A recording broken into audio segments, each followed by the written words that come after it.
There's a moment in every connection where respect is either built or broken, and it usually starts with your words. Not the loudest ones, not the smartest ones, but the ones that come from deep self-worth. So many women are taught to speak in ways that get approval, avoid conflict, or sound nice. But if you want lasting respect from a man, not just attraction, not just chemistry, but real, grounded respect, you need to communicate from your center, not your fear. The way you speak teaches him how to see you. And when you speak with confidence, clarity, and calm standards, you don't just get heard, you get valued. In this message, I want to show you exactly how to do that, how to speak in a way that doesn't just spark his interest for a moment, but earns his respect for a lifetime. When you speak from your standards instead of your emotions, you immediately shift the dynamic between you and the person you're dealing with. This isn't about suppressing your feelings or pretending you're unaffected. It's about expressing yourself in a way that commands respect instead of just seeking validation. Think about how most people react when they're disappointed, especially in romantic dynamics. The default response tends to come from a place of insecurity or emotional reactivity.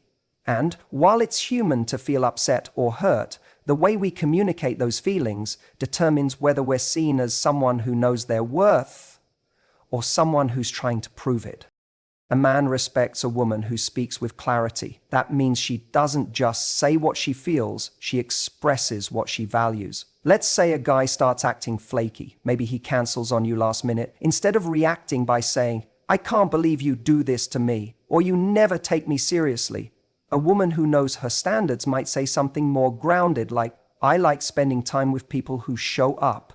That's what I'm looking for in a relationship." She's not attacking him. She's not begging for better treatment. She's just calmly stating the kind of behavior she values and is willing to accept. It's not a demand. It's an invitation to rise to her level or not. When you speak this way, you're no longer trying to control someone else's behavior. You're simply representing your own truth. And that kind of self-possession is magnetic. People notice when you're not chasing their approval. They feel the difference when you're speaking from self-worth rather than insecurity. It's subtle, but it changes the entire energy of the conversation. Suddenly, he's not dealing with someone he can guilt or manipulate or talk circles around. He's talking to someone he has to show up for, someone whose time, energy, and emotions are valuable. Now, some people confuse this kind of communication with being cold or too direct, but the truth is, it's deeply respectful to yourself and the other person. You're not playing games, you're not dropping hints, you're being honest in a way that leaves no confusion about who you are or what you expect. And because you're not trying to win someone over, you naturally step into a position of strength. That's the kind of communication that builds trust. That's what makes someone think, "I can't afford to lose this person."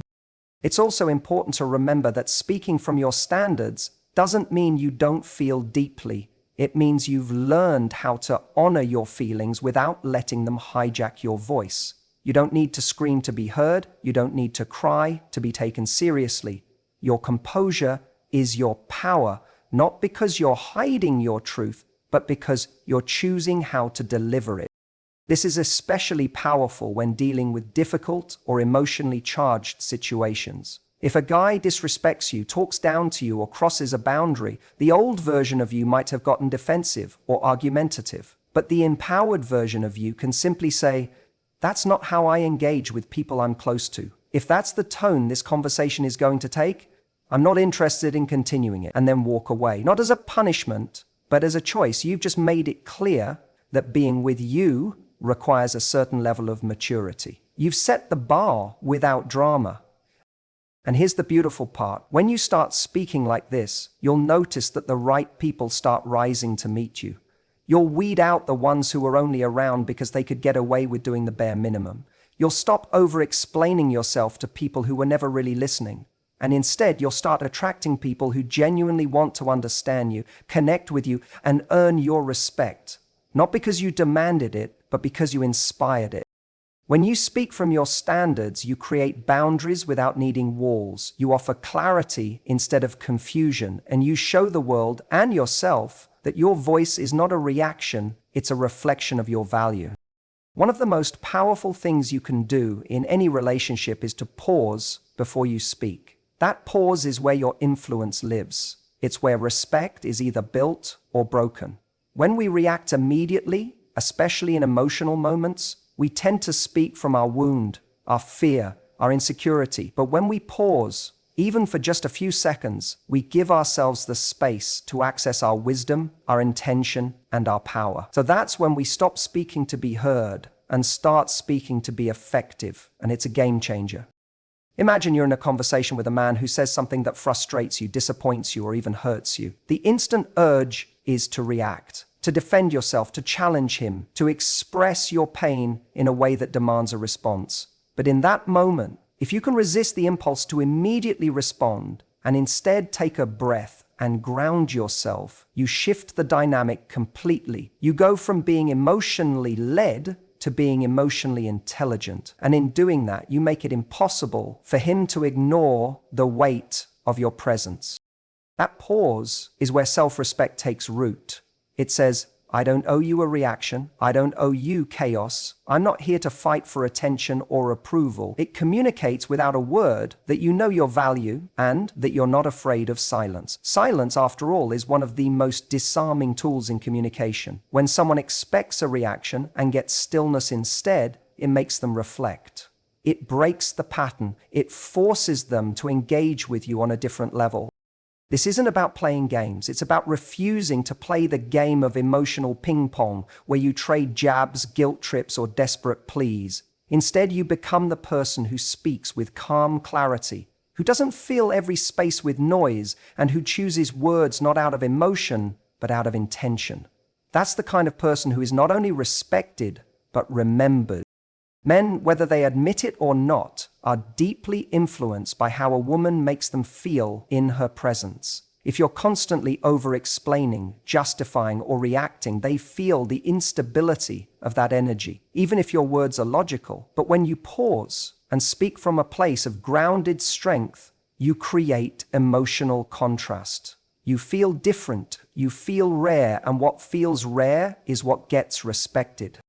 Let's take an example. Suppose you're dating someone who's being inconsistent. The old pattern might be to send a long message saying how confused you are, how hurt you feel, how much you want clarity. But when you speak from the pause, it might look more like this.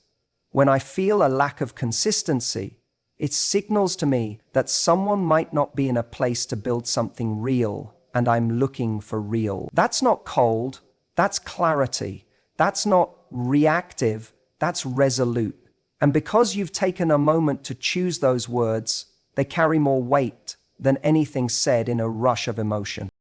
The pause is also where empathy lives. In that space, you can ask yourself, what is really going on here? What does this moment call for? What outcome do I want from this conversation? When you give yourself that moment to reflect, you're no longer just reacting to what was said. You're responding in a way that aligns with your values and goals. That's not weakness. That's mastery.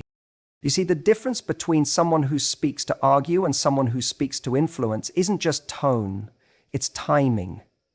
Influence requires thought. It requires patience. And when you speak from that place, people notice.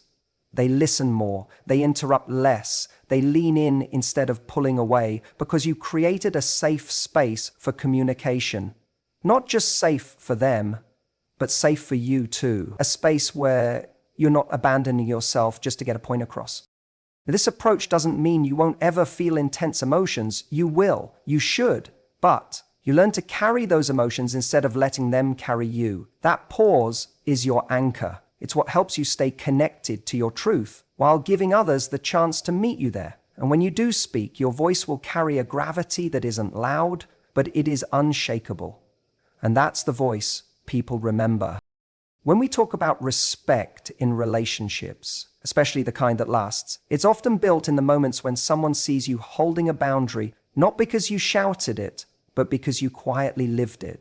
A boundary doesn't need to come with a loud announcement. It doesn't have to be confrontational or dramatic. The most powerful boundaries are spoken through consistent action, not emotional ultimatums. And when a man sees a woman who doesn't just talk about standards, but lives by them, he pays attention.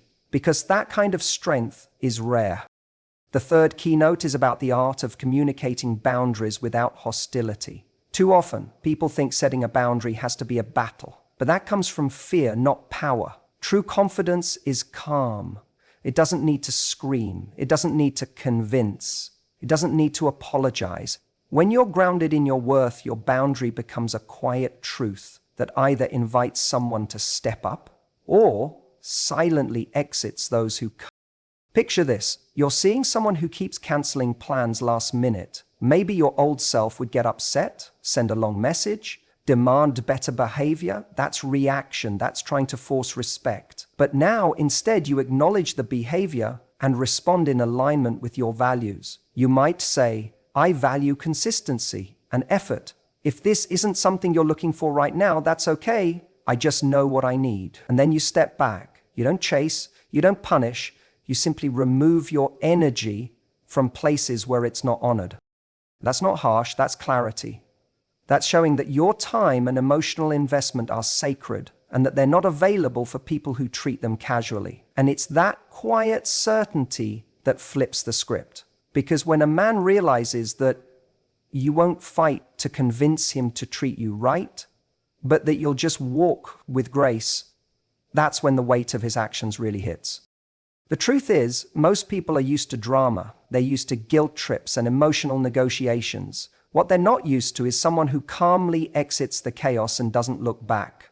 That kind of detachment isn't born from apathy. It's born from deep self-respect. And ironically, that's what ignites the respect of others. Not because you demanded it, but because you modeled it.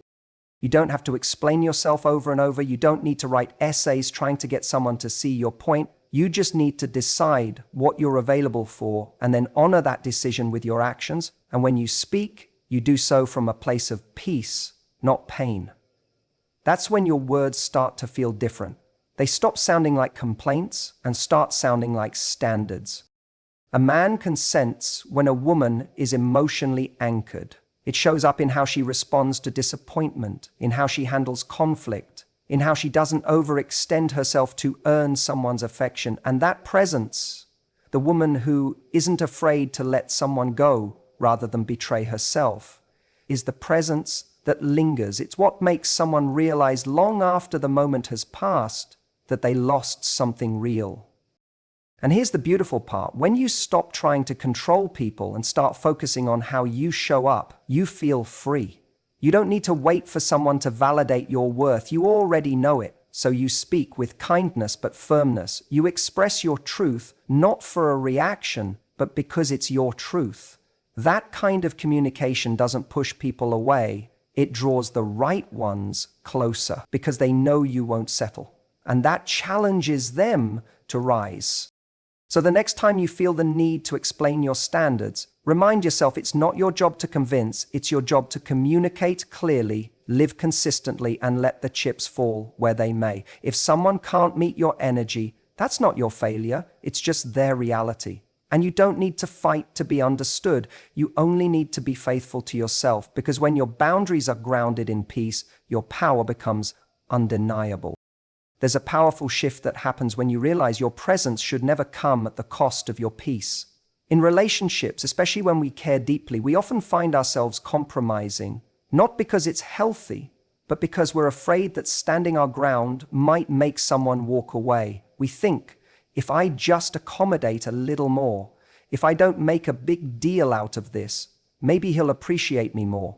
But what really happens is the opposite. The more you compromise your peace to hold on to someone, the less they value what it costs you to stay. They stop seeing the emotional labor you're doing, and instead of gratitude, they give you complacency. What creates real respect isn't self-sacrifice, it's self-honoring. And the fourth keynote is about the magnetic effect of emotional sovereignty, the kind of energy that says, I can love you deeply, but I won't abandon myself to keep you. That energy is rare. It's the kind that doesn't panic when a man pulls away.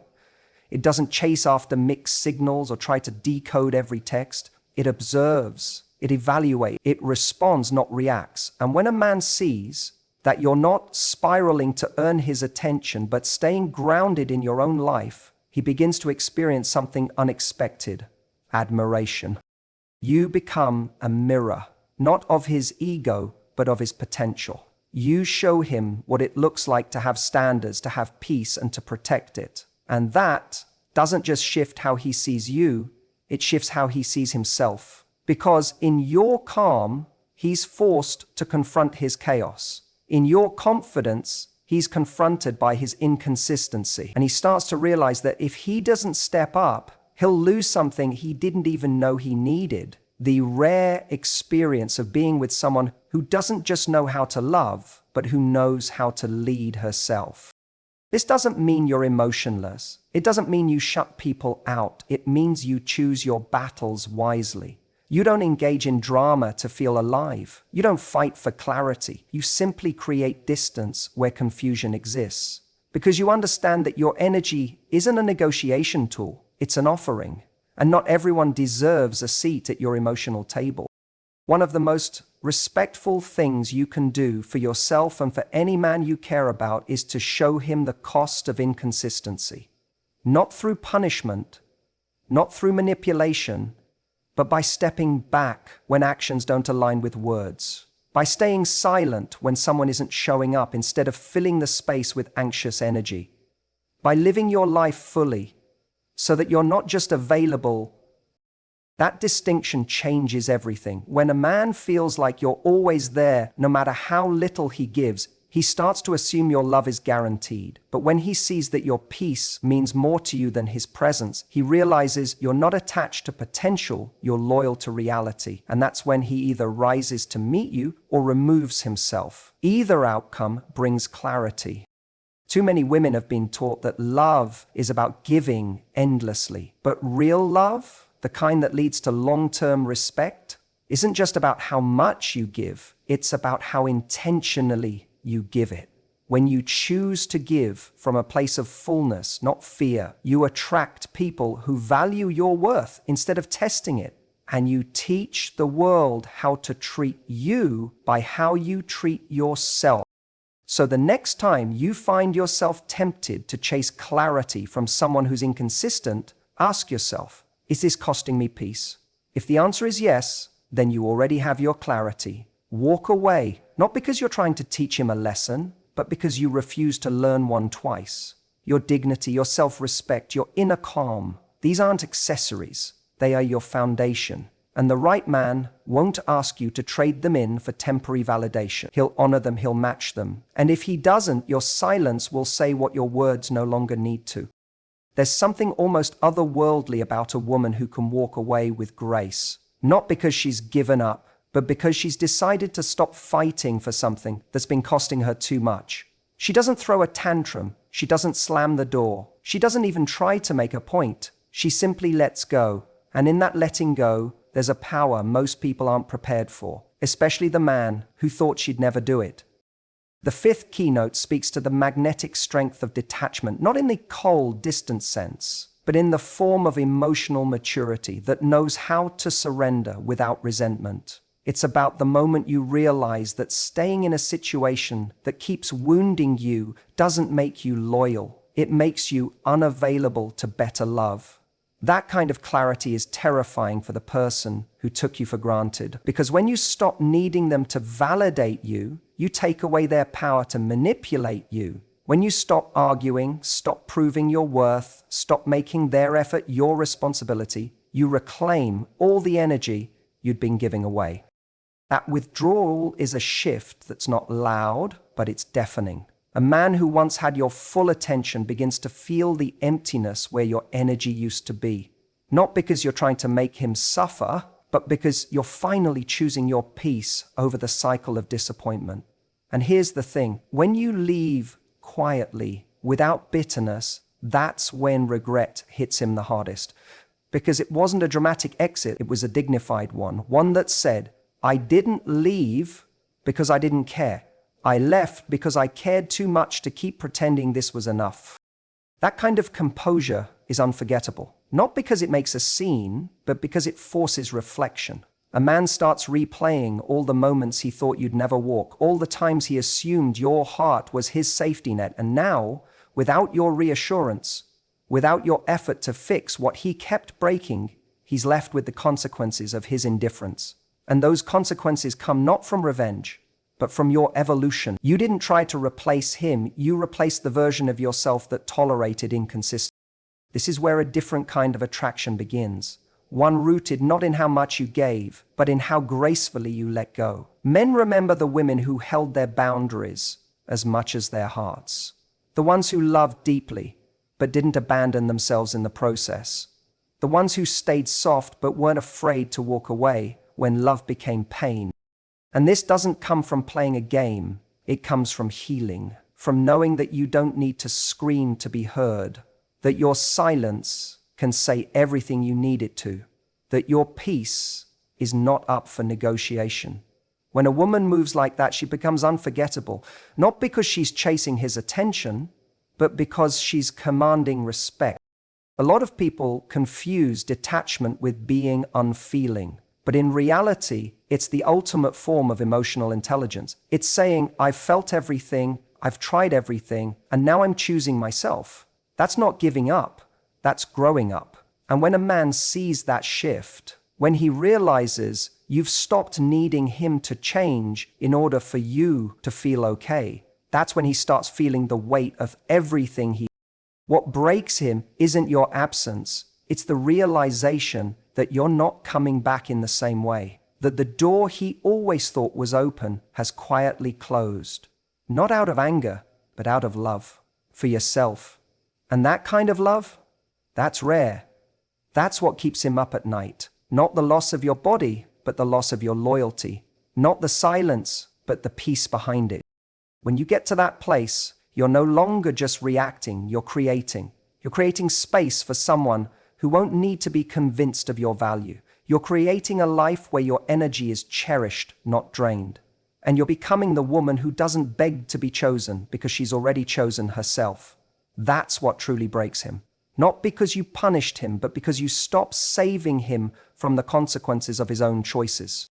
There's something quietly powerful about a woman who glows after heartbreak. Not because she's pretending to be fine, not because she's masking pain, but because she's actually rising. She's choosing herself in every decision. She's nourishing her peace, not just posting about it. And when she does that, when she genuinely starts shining from a place of growth and alignment, that's when he starts to break. Not because she left, but because she left and never looked back. Because she didn't crumble when he expected her to, she rose.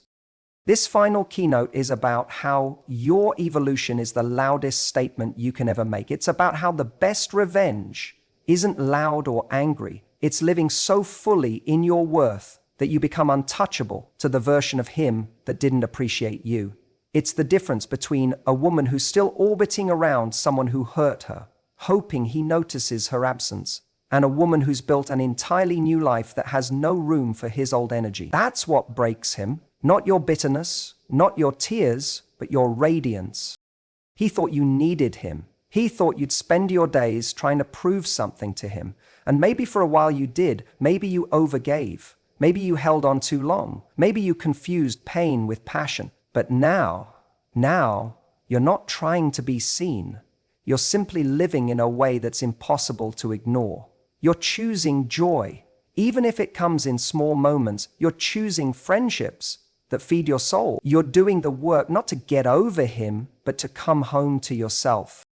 That energy is magnetic, it's calm, it's rooted, and it's free of expectation. It's not about being cold, it's about being clear. And here's the irony. The second you stop trying to be the one he regrets losing is the moment he actually starts to. Because regret doesn't come from a text left unanswered. It comes from seeing someone you once knew become someone you can no longer reach. Someone who once asked for love and now requires it. Someone who once hoped you'd change and now wouldn't even recognize you as a fit for her future. He remembers the version of you that stayed up overthinking, that worried about every word, that tried to solve the relationship like a puzzle where all the pieces kept disappearing, and now that version of you no longer exists. She was replaced with someone softer and stronger. Someone who knows that real peace doesn't beg to be understood, it simply moves on. This is what breaks him. Watching you become the woman he couldn't meet in the relationship. Watching you grow into someone who demands more, not from entitlement, but from awareness. And the most painful part for him, knowing that version of you would have been his if only he had treated the older version of you with the respect she deserved. But now he has to live with the truth that your glow is no longer his to enjoy. He has to sit with the weight of knowing he created the loss himself. He broke the bond. He pushed away the very thing he now sees shining in someone else's world. And the most healing thing for you? You didn't do any of it for revenge. You didn't do it to win him back. You didn't even do it with him in mind. You did it because you finally realized your life couldn't be on hold for someone else's confusion. You chose freedom. You chose becoming. You chose wholeness over waiting. And that choice didn't just change your life. It changed the story. He's no longer the chapter you're stuck in. He's the page you turned. Your glow is the byproduct of choosing yourself again and again, of not settling for half love, of learning how to validate your own feelings, speak your truth, and walk away when it becomes necessary, not out of coldness, but out of kindness to your future. That's what radiates from you now. A quiet power, a light that doesn't need to be explained. And in the end, that light is what lingers. That's what stays with him. That's what makes him scroll, wonder, regret. Because now you don't need to be remembered. You've become unforgettable. At the heart of this journey is one undeniable truth. When you choose yourself with unwavering dignity, when you refuse to chase what no longer serves you, you step into a power that changes everything. It's not about revenge or making him suffer. It's about reclaiming your peace and your worth so fully that your glow becomes undeniable. And that glow, that quiet confidence and strength is what breaks him. Not because you wanted it to, but because you no longer belong to the version of yourself who needed his approval. When you walk away with grace and stand tall in your own light, you create a space where true respect and love can only follow. So remember, your peace is your power. Use it not to hurt, but to heal and to shine, because in that you become absolutely unstoppable.